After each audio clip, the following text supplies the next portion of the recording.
Thank you, Marie, for the very kind introduction. Good afternoon, guys. How are you doing? The coffee wasn't served, I guess. So how are you doing, guys? Nice, better. I don't have a guitar, so this is not going to be a rock concert, but this is as close as we got to one. Okay, so I guess that I don't really have to be convincing anyone here in this room that we are now leaving enormous amount of digital footprints while using digital products and services. Humans are increasingly migrating to digital environment, which means that our human activities like communicating, interacting, socializing, learning, working, paying for stuff, and even dating are now to an increasing amount mediated by digital products and services. And now I used to do the following thing at this stage of this lecture, which was I would ask an audience to raise their hands. I would ask anyone to raise their hand who believes that they do not have a microprocessor on them, that they don't have the microprocessor on themselves at the moment. But then no one ever raises hands anymore. But maybe let me try it again. Is there anyone in the room that thinks that they have no microprocessor on themselves at the moment? We have one person. Congratulations, sir. You're escaping the digital world successfully. So you don't have your mobile phone, car keys. No? Watch, electronic watch? No? Hotel key card? Well done. Look, congratulations. We have one person here. Well, so apart from you, the rest of us are basically surrounded by those devices, and we are producing 500 megabytes, or we used to be producing 500 megabytes of data, of digital footprints, every single day back in 2012.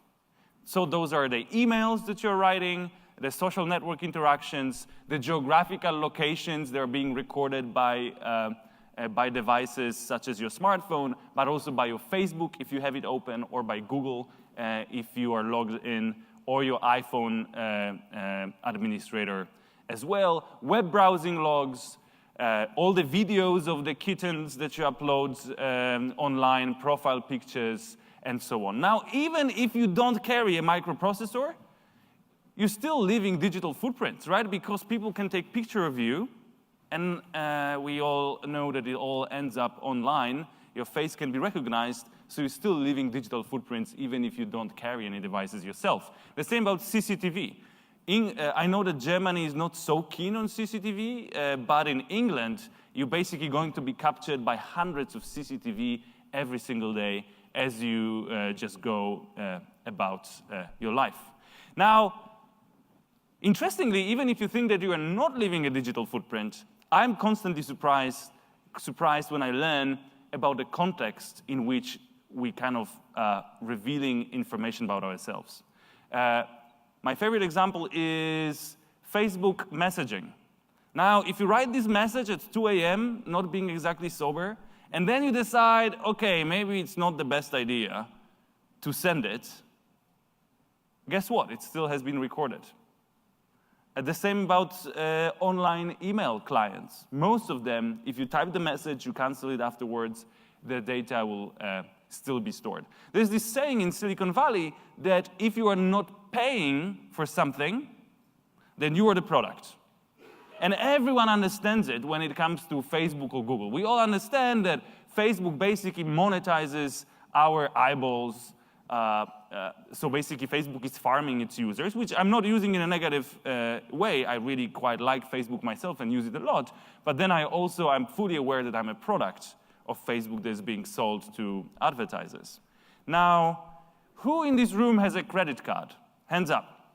Okay, great. Now write your PIN number on a little napkin, and I will collect the napkins afterwards. Okay, who here is paying for a credit card? You can, well, guys, you should really do some research. There are awesome credit cards out there. You don't have to pay for them. They actually pay you for having a credit card. And guess why?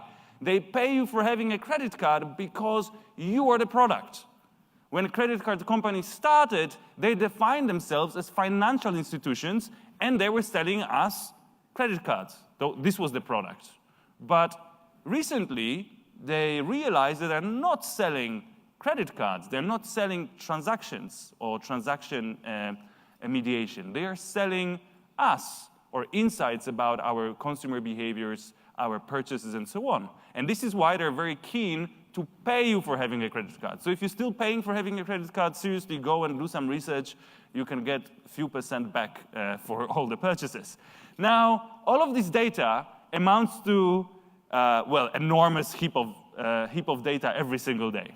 So imagine you wanted to back up just 1 day worth of data that humanity is producing or used to be producing in 2012 and back it up on paper, A4, double-sided, font size 12, Times New Roman, zeros and ones. How tall is going to be the stack of paper? Any guesses? Come on. You will never get a job at a consulting company if you do not excel at answering such silly questions. Come on, you want a job. So how tall the stack of paper containing just 1 day worth of data is going to be? To the moon! Great, we're at a great scale. Taller than that. It's going to be from the surface of the Earth to the sun 4 times over. And we're speaking only about 1 day worth of data that you are guys producing all here in this room. Now, in 2025, because as you clearly realize, we are producing more and more data, it's going to be even more data, 62 gigabytes per person every single day, plus we're going to have more people. Now, you upgraded your backing up devices, now you're backing it up on DVDs. How tall will be the stack of DVDs containing 1 day worth of data? To the moon! Well, if you say it enough times, finally the response will be correct. Well, 4 days. 4 days worth of data would be to the moon. 1 day worth of data would be 100,000 kilometers of a tower of DVDs. Okay, guys, what is this? Pardon? Great. That's basically an Amazon response to a USB hard drive. 10 petabytes. It takes 10 days to load it up with data at the speed of 21 DVDs per second. Now, an interesting fact here. You actually knew the correct response, but you could see that everyone else was silent. No one said anything. It's interesting, if you ask this question in America, everyone says, oh, it's a trailer truck, because it's a trailer truck. It's such an easy question. If you ask this question in Europe, it never happened. No one ever says trailer truck. People say, I don't know. And I'm like, look at this. It's a trailer truck. There's a cultural difference for you here. But well done that you knew it. So this is how Amazon, how big companies are now going about moving their data between their server rooms, basically, or uploading them to Amazon cloud. We are producing data at an ever-increasing pace, and the pace of the progress in computing power or being able to transmit the data is not catching up. Right? We cannot process data and we cannot send the data between places as fast as we can as we can produce it, which gives you an idea about the flood of data that we're increasingly living in. But also, this data is tremendously useful. Combining this data with AI technologies that I know you talked a lot about today allows you not only to understand the past, but very accurately predict the future. And this is why the economists now, and The Economist, believes that this is basically data is the most valuable resource at the moment, and its value is going to be increasing even further. And now this has few other consequences, like most of the companies today, companies that care about innovating and trying to keep up with the technological progress would define themselves as data companies. And I'm sure you heard about, well, obviously Facebook and Google and Microsoft would define themselves as data. Well, with Microsoft, it's not so obvious because they used to define themselves as a software company. Now they define themselves as a data company. But other companies, such as banks do not see themselves as financial institutions anymore. If you talk to their CEOs and boards, they will tell you, we see ourselves as a data company, very much like Facebook. Everyone probably heard about Tesla. They refuse to be called an automotive, they refuse to be put in the same basket as other producers of cars. They insist they are not producing cars, they're producing data and producing software. They're a data company. Now, recently I gave a similar talk to executives at the largest developer in the world, property developer, and I thought, hey, you know, let's be a bit controversial. Let me try to convince the CEO that his company is in fact data company. And I didn't really believe that. I thought, look, he's just building houses, okay? Like, how can this be a data company? So I approached him before the talk and I say, you know, sir, I will try to convince you today. And he interrupted me and said that I'm a data company. And he said, I know. And I was like, okay, tell me, because actually now you got me interested. And he said the following thing. It's so obvious with hindsight. Look, he said, if I can predict the prices of raw materials tomorrow, if I can predict the movements in the property market, I'm winning with the competition. He says, I'm operating those buildings that I've built. I have shopping malls, I have CCTV cameras, I know who is coming in, who is coming out. I can optimize payments for people, I can make predictions on what consumers are going to buy. And now, if you're a shop or a brand and you want to choose between shopping malls, and I will offer you all of those additional services, I'm winning on the market. So now, it kind of shows you that large part of our industrial activities got, in a way, commoditized. The competitive edge that you're getting as a property developer or a car producer is no longer in making a better engine or a better whatever is there else in the car apart from engine. You see, I don't really know much about cars. Why? Because we already reached the ceiling of progress in most of those cases. You guys all heard about exponential growth. It's called exponential growth. It's called Moore's law in biology, in genetics. It's called the Red Queen phenomenon. And basically it argues that if you are evolving faster as an organism, then all organisms around you would also have to evolve faster or perish, which creates this ever-increasing speed of evolution, even biological evolution. Now, the problem with ever-increasing speed is that you're hitting the, well, I think Ray Kurzweil would call it singularity. You're hitting this point where you cannot really evolve even faster. But then what happens, you just change the paradigm. So in the development of the cars, the development of the internal combustion engine was really fast, but then we got probably as great engines as we can imagine we'll ever get, but the progress now basically changed. The paradigm shifted to thinking about software and self-driving cars and so on, which allows us to maintain the speed of the progress. Now, I mentioned when I started this digressions here, I mentioned that big data combined with AI allows you to understand the past and predict the future.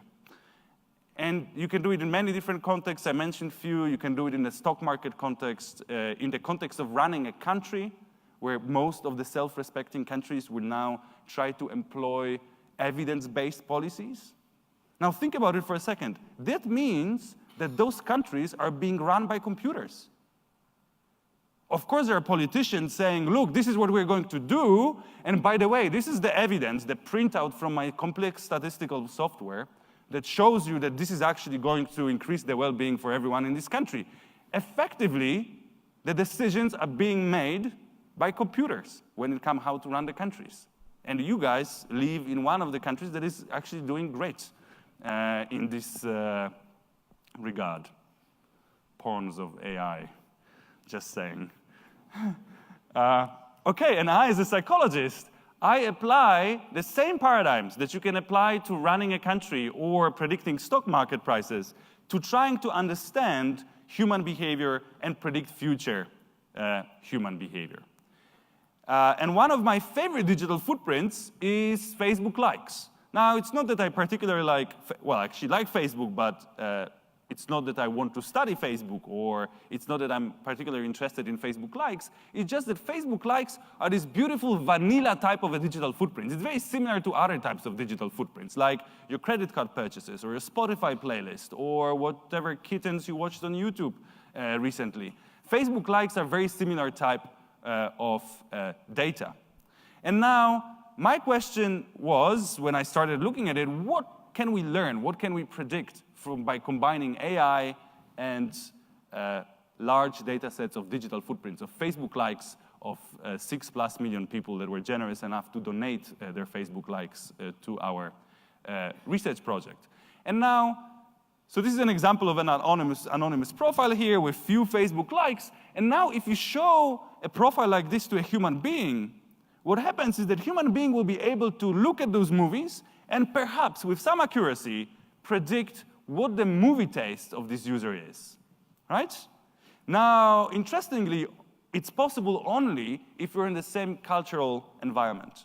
Now, if I showed you a profile of my Indian friend that watches Bollywood movies, I guess that most of you guys would be completely puzzled because you've never seen a movie like this, you've never known a person, or you never discussed those movies with anyone, so probably you wouldn't be able to predict movie taste of this person. But here, I guess that most of you guys will be able to figure out the movie taste of this individual. Now, this is what humans can do.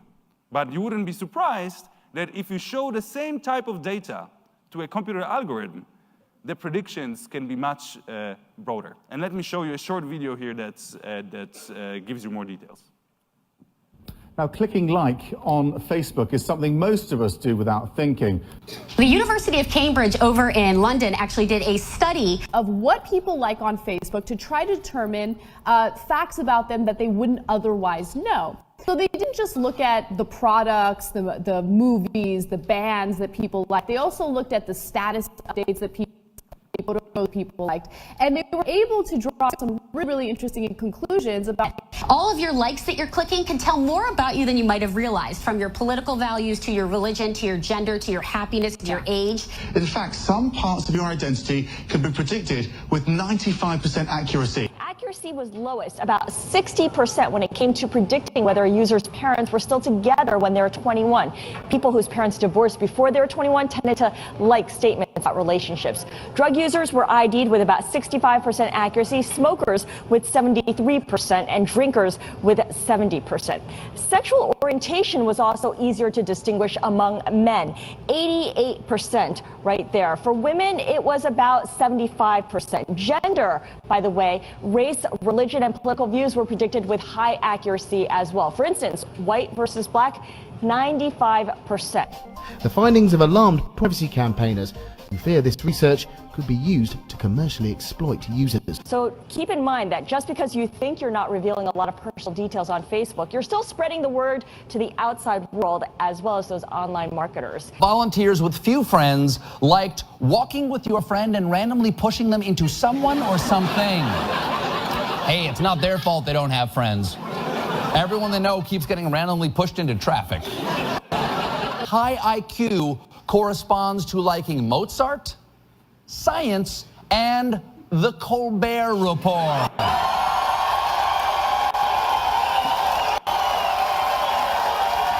Research indicated people who like Harley-Davidson motorbikes are generally of low IQ. We thought we'd better offer a right to reply. I'd say our average customer is probably more intelligent than most, and we've certainly got a lot of customers who are, well, people from Cambridge University for a start. A like on Facebook can reveal if you're a gay man. Yeah, especially if what you choose to like is penises.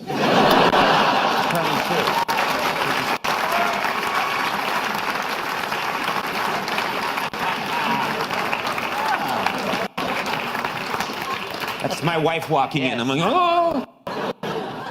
It's a joke. Okay. By the way, don't be an idiot and think that if somebody clicked on Wicked the Musical that they're gay automatically, or they clicked on Harley Davidson and they're stupid automatically. Ironically, that would make you stupid. So as you guys could see, you can use a relatively simple, in fact, algorithm to turn those Facebook likes that to us humans would not reveal much or reveal something that is, well, really straightforward, like you look at someone's movies and you can predict their movie taste, but a very simple computer algorithm can turn those likes into very broad spectrum of predictions related to many different intimate traits. And some of them were discussed in the video, so let me just skip quickly to an explanation of how those models work. And I have this equation here for you that might make everything clear, but maybe before we go there, let me give you one intuitive example. So if I told you that there was this anonymous user and they liked Hello Kitty, the brand, what would be your prediction about who this person is? What's their gender? So prejudiced, and yet so right. According to Facebook Audience Insights, 99% of people who like Hello Kitty are in fact female. So now, if you just know one thing about someone, that they like Hello Kitty, it's safe to assume that basically they're female. Right? Also, a young female. You can see that 65 plus females are very heavily underrepresented in this group. Now, what kind of job would the person liking Hello Kitty, the brand, do? Would they be in the military or maybe in sales? Sales, great. You can see you're making very good predictions, like a very decent AI. Now, would they be an iPhone user or an Android user? iPhone, of course, they would be beyond someone's dignity that uses Hello Kitty to use an Android. Of course, it's an iPhone user. Great. So what you can see here is that from this one piece of information, you can make very accurate, even us humans can make very accurate predictions about who this person might be. Now, the advantage that computers have over us humans is that they can squeeze information or benefit from the information from footprints that are much less obvious. So now, everything you do in your life, everything you buy, everything you like, everything you say, every word that you utter is to some tiny little degree related to both your past, your education, to your social background, to your interest, to your personality, your character, and your future, right? Those connections are usually too subtle for a human being to spot it. Some of them might be even too subtle for a computer model based on just 7 billion of us to spot. But in fact, there's always a statistical relationship between you liking Pulp Fiction and you being a computer scientist. Now, as a human, I don't really know what this link would be, but a computer model that can look at millions of people can spot that your chances of being a computer scientist, if you like Pulp Fiction, are increased or maybe decreased by 0.5%. Now, for a human being, this data is lost. Why? Because we cannot work with probabilities so tiny. Now, also, in fact, this is also, you may say, an insignificant piece of data, because if you just told me that you like Pulp Fiction, and I know that liking Pulp Fiction increases your chances of being a software engineer, or by the way, being above 30, I just see some blank stares here, by 0.5%, this is not revealing much, right? Because this change in the probability is so tiny. But now if you aggregate it over hundreds or thousands of digital footprints, suddenly, not you really, but a computer would see a very clear signal. Because computer can very easily aggregate hundreds or thousands of millions of little tiny pieces of signal to arrive at the accurate profile. Humans can do it. Humans can very efficiently work maybe with 6 or 7 pieces of information simultaneously. Okay, so I gave you this example where we predicted gender of an individual, but gender is not the only thing you can predict using digital footprints. You can look at more intimate traits, such as personality, that usually is being measured with questionnaires. This is actually the best way we've got so far of measuring personality questionnaires. Now, personality is really useful, and it's being used in many different contexts. The usefulness of this personality stems that it's great at predicting future behavior. It's kind of our human response to, well, not really response, it's our human way of predicting other people's behaviors. And we were using it in, let's say, the context of recruitment and selection, when you can predict whether a given person will make a good accountant or a good lawyer, a good software engineer, even before you give them training and waste their time and your time. You can predict what psychological disorders a given person might be at risk of getting. You can use it in building teams when you want to have the distribution of different personalities involved. So we're using personality in many different ways. But we are limited by the tools we're using to measure personality, which is personality questionnaires. This is why the benefits of personality testing, the benefits of modern career planning, or the benefits of matching you with the right job are limited not only to people living in the most affluent countries, but also to most affluent people in those countries. If you are looking for your first job and you're not very well educated and you're not going to be very well paid initially, no one will bother testing you with a personality test to figure out which job is best for you. Now, this is pretty bad because if you're choosing between two managers that are applying for a very high executive position, you're choosing basically between a very great one and a great one. And whichever you choose, they probably will do a good job. Now, if you have a person that just graduated from the university and you say, whatever, I don't care what your personality profile is, you will be doing this job, you might be destroying their life. Because maybe this is not the job they're supposed to be doing, they just don't know it, maybe they don't have role models, maybe they don't have a choice. Now, spending some more time trying to help them to match them with the right job would be a great service, not only to themselves, but to the society at large. And now, why I'm making this introduction? Well, to show you that we might be actually now spectating a great change in how we approach matching people with jobs or matching people with products or diagnosing psychological disease. Because it turns out that computer algorithms are great at predicting latent psychological traits like that. And let me show you one example here. Top 10 likes and bottom 10 likes predicting openness to experience, one of the big 5 personality traits. Now, you don't really need to be a computer algorithm to see the connection, right? If you are conservative and traditional and not open-minded, you don't read, you don't like reading. If you're open-minded, you like Charles Bukowski, you really need to be, I tried. You really need to be open-minded to read Charles Bukowski. If you want to test your openness, I highly recommend doing that. Now, quiz to you guys. Which personality dimension is that? We have openness is already gone, conscientiousness, extroversion, agreeableness, and neuroticism, which is basically emotionality. Exactly, right? That was very easy. We have some personality psychologists in the room. We have cheerleading versus Minecraft, and I feel better Tan versus programming. You can clearly see a salesman and a software engineer here on those dimensions. But obviously, most of the people don't really like cheerleading, or they don't like I don't read. Most of the likes we are liking, or most of the other digital footprints we are leaving behind are not so clearly related to any psychological trait, yet those predictions are still pretty accurate. So I have this graph here that shows how number of your Facebook likes that I can record from your profile relates to the accuracy of the prediction.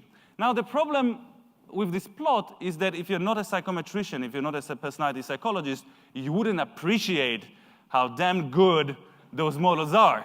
So let me illustrate it for you in a different way. What you can see here is again the same line, so accuracy of predictions of personality, but I will also add another type of data points, which is the accuracy of other people predicting your personality. So in this particular experiment, we took a bunch of people, 60,000 people, we got their Facebook likes, we judged their personality using their Facebook likes, we asked them to fill the personality questionnaire so we knew what the self-reported personality was, and then we went out and asked their family members and colleagues to also judge their personality using a personality questionnaire. Now, if I ask you to answer a personality questionnaire for me, in the name of your brother or mother or spouse, what you are effectively doing is you are trying to predict their behavior and give me an answer that you think that they would give. right? So what we're comparing here, we're comparing an ability of your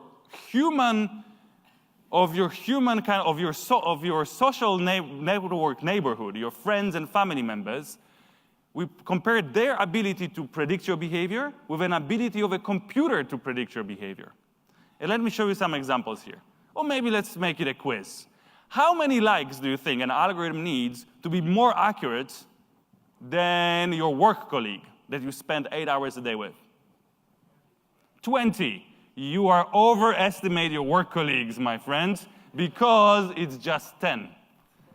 You need to reveal to Facebook, to a like-based algorithm, 10 likes only for it to be more accurate at predicting your future behavior than your friends are.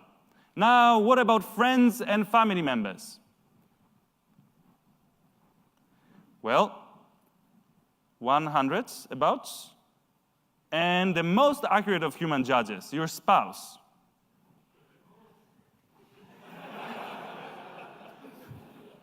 You need 250 likes for a computer to be able to predict your behavior better than a person that you share a large fraction of your life. You have intimate conversations. They know you in good times and bad times. They can observe you when you're stressed and so on. And yet, Facebook likes that happen in a public space. No one likes anything embarrassing or anything overly intimate or anything overly revealing on Facebook, right? We're talking about pieces of signal that are totally vanilla. Now think about running the same predictions, and I cannot show you the graph here, but think about running the same predictions using your web browsing history, or your search history, or your credit card history. I've seen those analyses. I didn't run them myself because no one would share this data with me, but I've seen those analyses run in the big companies that collect this data, and the accuracies are way higher. Okay, and increasingly there are products out there. This is one posted by Cambridge University that allows you to translate Facebook likes and other similar types of digital footprints into accurate predictions of psychodemographic profiles. And of course, you can also go beyond Facebook likes. Now, I mentioned language, and those are two word clouds showing you how you can predict not how you can predict. They show you the words most and least associated with a personality trait of openness, and the accuracies of language-based models tend to be higher than accuracies of like-based models. And again, there are commercial products out there that allow you to turn samples of language into accurate predictions of psychological profiles of people. Web browsing data, this is just an example of one website, and the psychological profile of an average visitor of this website. DeviantArt.com, you can see they're very open-minded, very spontaneous, and non-organized, and also very introverted on average, which very much like with Hello Kitty. If you know that this is an average profile of a person that visits DeviantArt.com, you don't need to be a rocket scientist or a computer scientist even to figure out that if you see someone that visited this page, they're most likely, well, not most likely, they're basically sampled from this distribution. So you can make predictions about their psychological profile.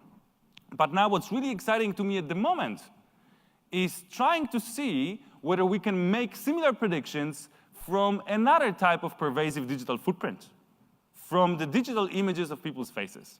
And now when I say that, especially when I say it at the university, people are like, boo, how can you even talk about predicting psychological intimate traits from someone's face? That sounds completely like a pseudoscience, and we've dealt with that hundreds of years ago. But this is really silly because we humans, we constantly make very accurate predictions about other people's intimate traits just from their faces. Example. Emotion. Look, emotion is an intimate psychological mechanism. Yet humans have no trouble very quickly judging other people's emotions from their face.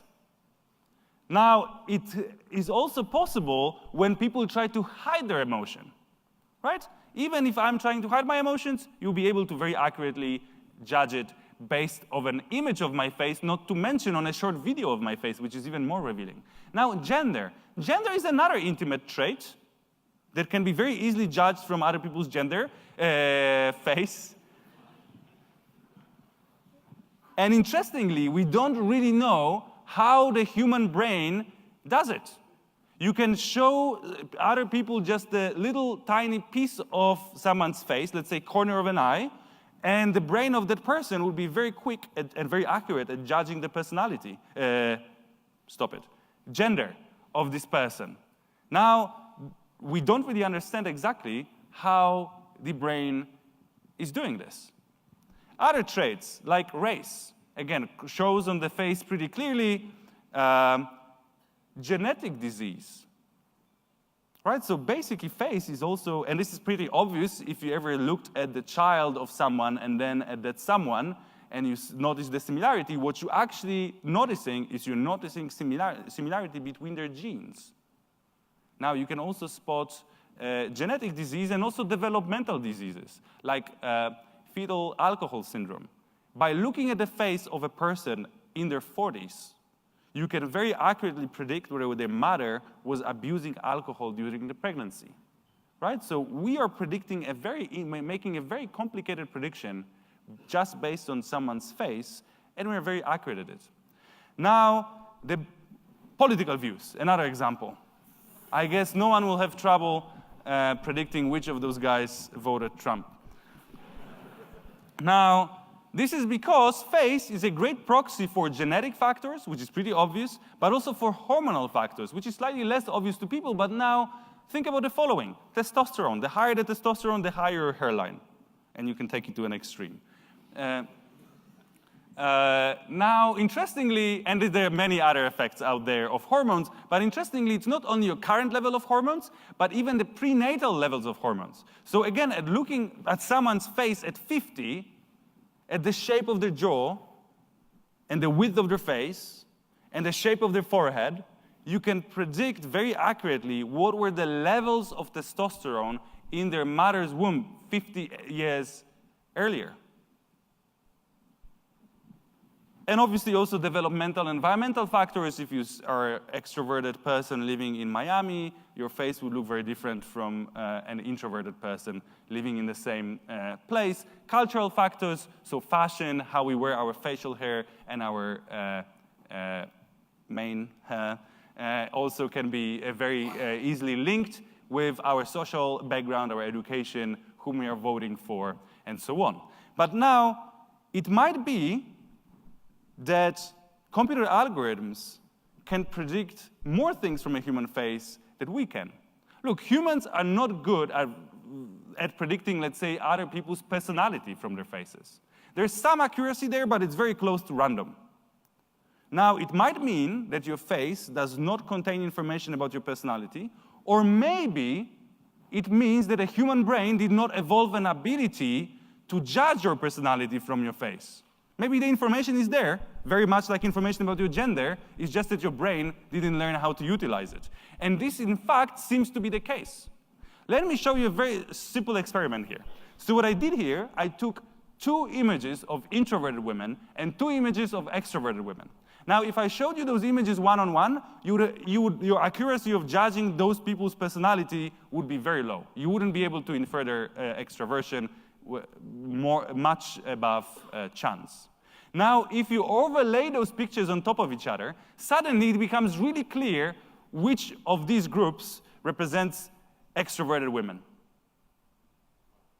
Right? Great.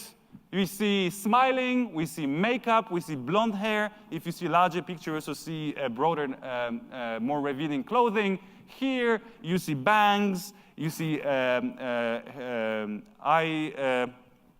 you see glasses, no smiling, natural dark hair. And also you see another interesting thing, that extroverted women do not have nostrils. Now, any guesses why extroverted women have no nostrils? Great! We have an extrovert, one extrovert there in the room who knows that if you take a selfie, you need to take it, obviously, sorry, like this, because then your face would look better. And also you can't see, that's why you can't see the nostrils here. Interestingly, if you look closer, more closely at those images, you would also see morphological differences between those faces. Introverted women tend to have different shape of the jaw, different shape of the nose, different shape of the forehead. So it's not just what they do to their faces or the facial expression, it's actual non-transient fixed facial features that they cannot really change, that reveal their personality. And now, why computers are, well, and before we go there, I will just already tell you, because I started, let me tell you, computers are way better than humans at predicting people's personalities from their faces. Now, this is because computers are better than us at extracting little pieces of information from broad range of signals. And I mentioned this today already when talking about Facebook likes. None of the facial features that you can see here is sufficient on its own to enable you to make a judgment that this person is introverted or extroverted. But when you take hundreds of little giveaways that are there on your face and you combine them together, you can arrive at the very accurate prediction of someone's personality. We most likely do exactly the same thing with gender because in our evolutionary history it was so important for our survival that we very quickly predict gender of other people from their faces. Now, it clearly wasn't as crucial to predict their personality because we're not as good at it.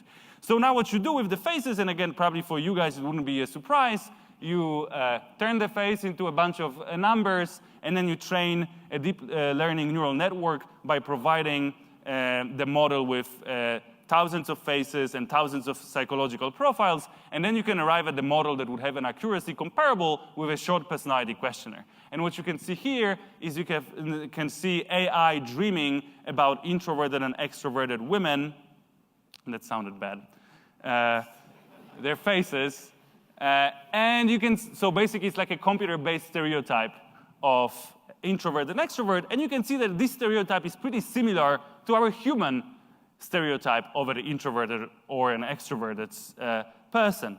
And it works across genders and races, ages, and so on. And you also have increasingly products out there that would enable you to utilize such predictions, even if you haven't trained your own model, in this case, Microsoft Cognitive Services.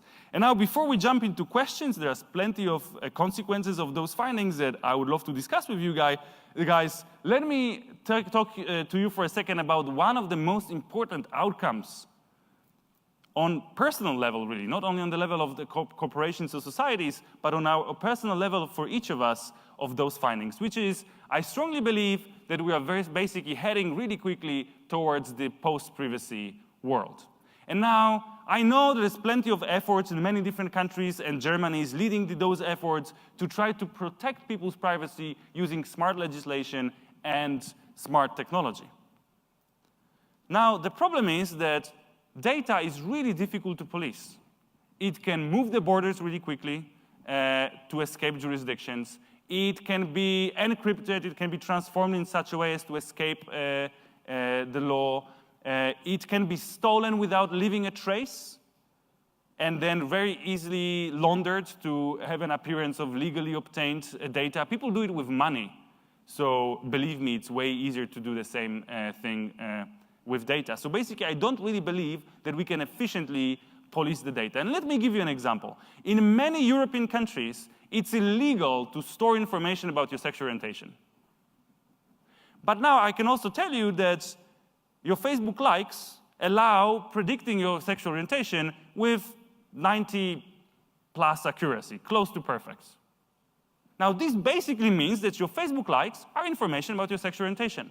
So if you wanted to follow the letter of the law, you should ban companies from storing Facebook likes, credit card records, samples of your text, your geographical location, and so on. You would have to destroy the digital industry to enforce this piece of legislation. And it's difficult to see how to go around that. Another example from the US, where I'm sure you guys heard this story, how Target was predicting whether women were pregnant or not based on the shopping records. So the story blew in their face, and there was a lot of drama, and Target said, of course we are not doing it anymore. It was a great mistake. Guess what they're predicting now? They're predicting a significant change in young women's life that is going to affect her shopping patterns. And guess what? It's completely not shocking to anyone. No consumers would lose their sleep over that, yet it's basically predicting whether they're pregnant or not. Now, how do you write legislation to prevent companies from doing that? But now imagine that we somehow manage to give people full control over their data with some magical technology that I cannot really envision. Now, guess what? If big organizations whose only task or one of the major tasks is to collect and protect the data cannot really do that, how you can explain or expect that people, individuals, will have enough brain power and enough time and enough assets and money to protect their own data, to protect someone from hacking their device on listening or listening to what is transmitted from it. Moreover, even if I gave you full control over your data, there's a lot that you want to share anyway. I want my Twitter to be public. I want my blog to be public. I want my articles to be public. I want my face and my voice to, I want to carry it around without having to hide it. And this is already enough to make very accurate predictions about what my future behavior is going to be and what my intimate traits are. And now also when we're talking about privacy here in the context of the relatively free and open-minded Western world, we usually think about, oh my God, if we lose privacy, maybe we'll get some creepy marketing, maybe some politicians will get unfair advantage. But think for a second about countries which are not so open-minded and not so free. Now, you see a computer model thinking about stereotypes of two types of men. Now, what traits the algorithm here is looking at?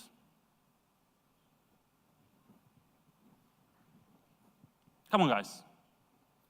Turn on your human predictive powers. Conservative? Well, close. That's sexual orientation.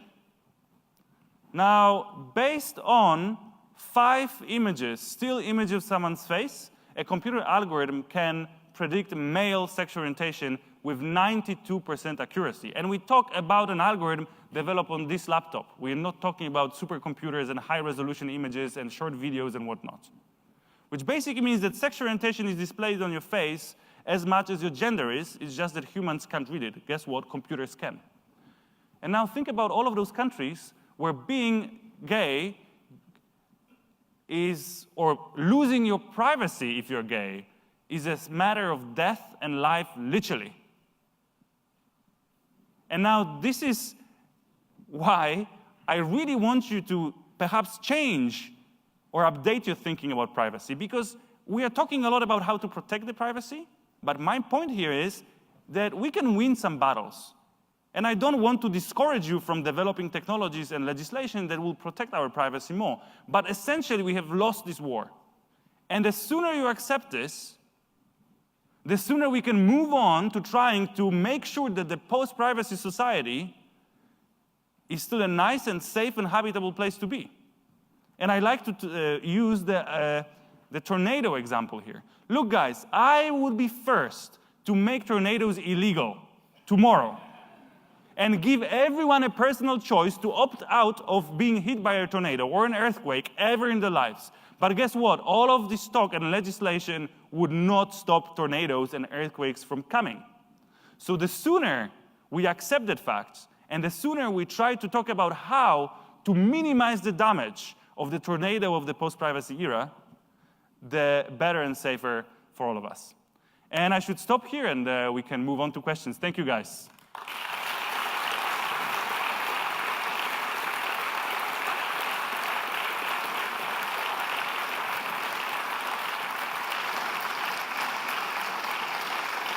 So thank you very much for a very interesting talk.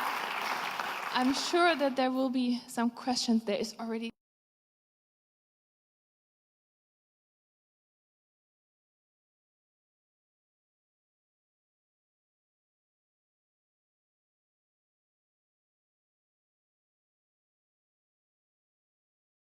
Sorry, I had my mic off. I was watching that along with you. I was putting comments in while it was coming in. That presentation was, oops, sorry, I got to turn my volume down. That presentation was incredibly powerful. I've downloaded the research. I've been reading the research. There's a nice slide presentation that goes along with the research findings. I'm going through the psychometric questionnaire that he made reference to during that presentation, and it's alarming.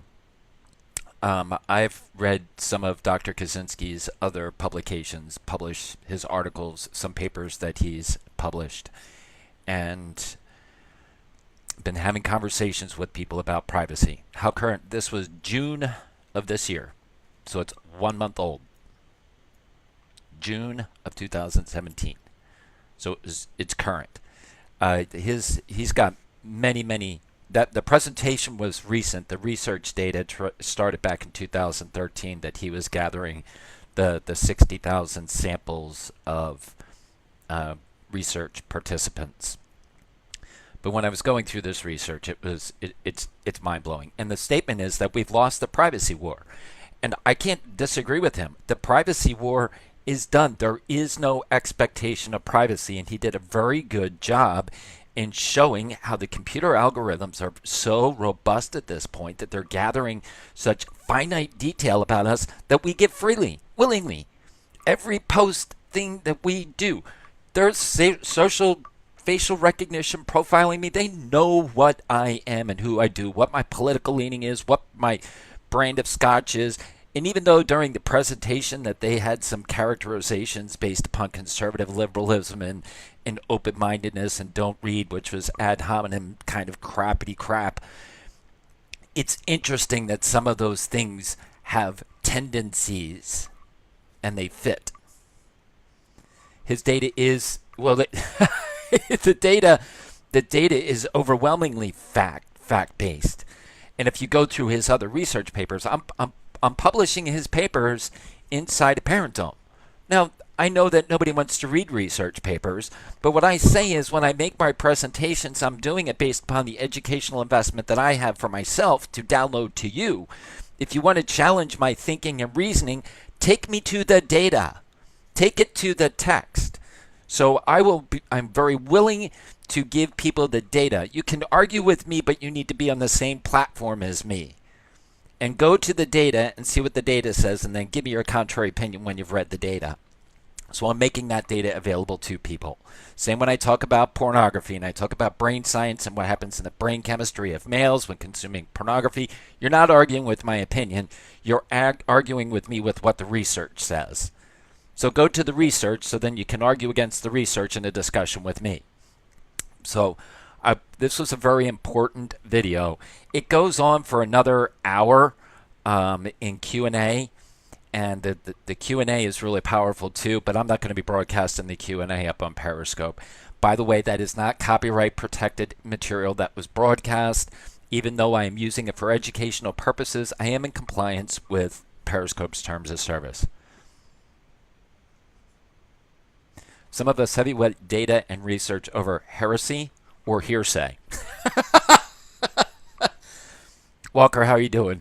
Because I don't know if you said heresy or hearsay, but both words work in the same sentence. That's funny. Correct myself up. So I am going to be taking this broadcast down. This information is going to be going into the private room of Parent Dome, which is available at that link. And I encourage those people that want to gain access to this kind of teaching and data, that's where it will be found. It'll be found in the videos and podcasts and teaching. I'll put the publication in there as well. It'll take me 5 minutes, and that data is going up in there so you can get the research. Research won't come in live in Periscope.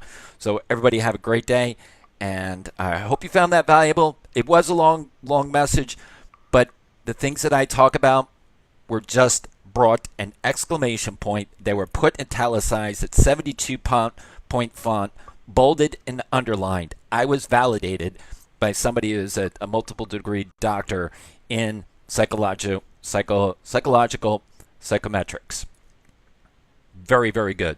Very good. Not that I need validation, but it was cool that I found this additional material to share with you. So everybody have a great day. Any questions for me? Am I on YouTube?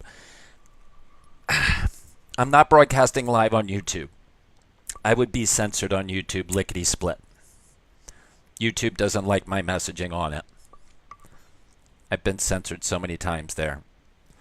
So, as much as I would like to kind of consider being on YouTube, me broadcasting live would not be, I would not survive. It's sad that corporations don't want citizens to know what I teach you about. They want you young, dumb, and ignorant. They want you that way. So you can continue providing this information for them for free so that they can use you as the product. We are the product. It started out very early in the video. If you don't pay something for an application, then you are the product. Let that sink in. If you don't pay to use Periscope, then they're making money off of you by using their product.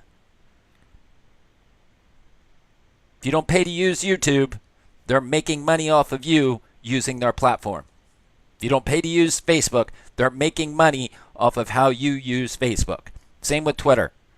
Now, you may not understand the power and leverage that happens within the big data and how that data is moved between other corporations and how it's sold and brokered.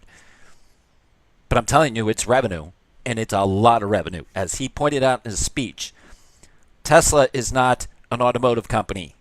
It's a data company. The largest home builder in the country is not a large home builder. He's a data company because he needs to have the data so he can manage his raw materials and change of the ups and downs in the housing market, what's happening in the real estate market. They are data. You pay YouTube $12.99 a month. I don't know what you pay YouTube $12.99 a month for. Oh, meaning, okay, I see what you mean. You have a transactional relationship with YouTube, sure, but there are other platforms like Facebook. You can buy function inside, sure. Periscope, you can buy super hearts inside of Periscope, but the application itself is free. YouTube itself is free. Facebook itself is free, but you can do advertising and promotion and boosting inside those platforms, which you can pay to do that. But those are additional services. But at its root, stress-free, not involving money. Yeah, but there's money involved. It's just not understood that how we are the product in which that money is being transacted on our data, which we give. We have no room to complain about anything because we do it eyes wide open, signing a contract before we even download anybody's app, and they tell us how they're going to treat us. They tell us.